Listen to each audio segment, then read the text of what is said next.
hospitality experiences in Seattle. They took advantage of the fact that they're built out over the water, like you see there, and they allow people to fish from their bedroom windows, from those balconies you saw there.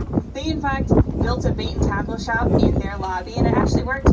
People came to the Edgewater, they caught fish, they cast those reels down. You can catch all kinds of things in these waters. Squid, small sharks, 10-pound salmon, and imagine reeling all of that up into your hotel room, you know, hitting all of the windows underneath it in the wee hours of the early morning. Not to mention the fact that you've got a 10-pound salmon in your hotel room. I don't know about y'all, but I don't travel certainly with the equipment to deal with that. So after about 20 years or so, they stopped advertising this option in the 1980s, but not before the Beatles were actually captured in a really cool, iconic Life magazine photo, leaning out one of those balcony windows with all of their fishing rods, casting their lines down into Elliott Bay as they stayed at the Edgewater in 1964. It's a very cool photo and worth taking a gander on Google to go find it.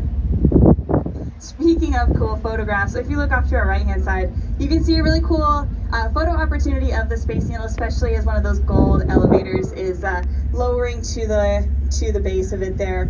It's the closest view that we'll get to the Space Needle. You'll of course see it throughout the tour, and we'll talk about it a little bit later, but for now it's a pretty cool photo opportunity to point out.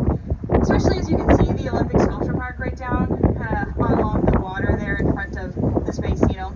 So if you're looking for it, you can see some of those larger art installations there at that public park. That is a public park. It's open during daylight hours. It's operated by the City of Seattle and the Seattle Art Museum. Seattle Art Museum, of course, does all the maintenance and curation of those sculptures. One of the most famous ones in there is the big red-orange sculpture, pretty hard to miss. That is Alexander Calder's Eagle. Video. Built in 1971. He's a pretty famous sculpture artist who's got pieces in cities all around the world. I think Chicago has a couple of his pieces throughout the city there as well. Now, if you were to continue walking through the Olympic Sculpture Park along the waterline, you would find yourself here in this about a mile and a quarter so stretch of public park. This is Myrtle Edwards Park. It's a lovely way to get out of the city. In about 10 minutes or so, you can be walking along one of these public pocket beaches. Lots of people were actually swimming in the water earlier today. Brave folks, the water really doesn't get higher than about 52 degrees, so it was certainly a refreshing dip, I'm sure, today, but on a hot day like today, pretty welcome as well. So Myrtle Edwards, this park was named in her honor, really to honor her legacy around public parks. So she was a very important local politician in Seattle's history. She served on the Seattle City Council from the 1950s to the 1960s, about 12 years. And at the time that she was on the council, Seattle was going through a real post-World War II kind of economic boom. Boeing was very well established at that point and really taking off. So she wanted to make sure that as our city developed, our skyline continued to change, skyscrapers were intended to be built, that we didn't lose one of the things that made the campus that you see on the right-hand side. That's the corporate headquarters of Expedia. So they started in city just east of us, relative Redmond area where Microsoft The mountains over started in there. the 1990s and moved their corporate headquarters That's actually so cool. years ago. Look at that mountain. Yes, I see it.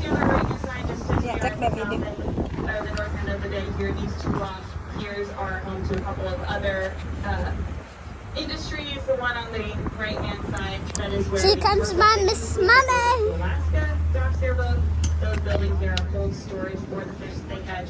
And then the one to the left of it, Pier 91, that's a cruise ship terminal. So we have about 300 sailings that go up into Alaska every summer from April to October. And we have a couple cruise ships here today that have now departed on their way out to Alaska. You know even the place that they're called. You know, my phone falls, it's gone. Don't fall it!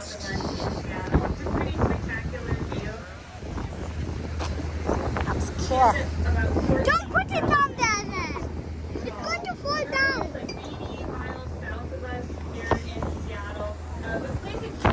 Just put it over there.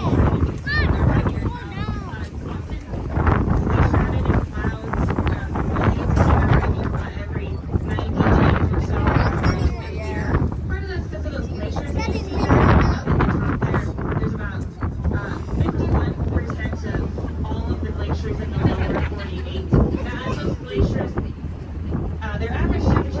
the sunset. Huh? Look at this. I want to go over there. No, no, no, no. Stay here. Aha, utakuwa unanizungusha hivyo.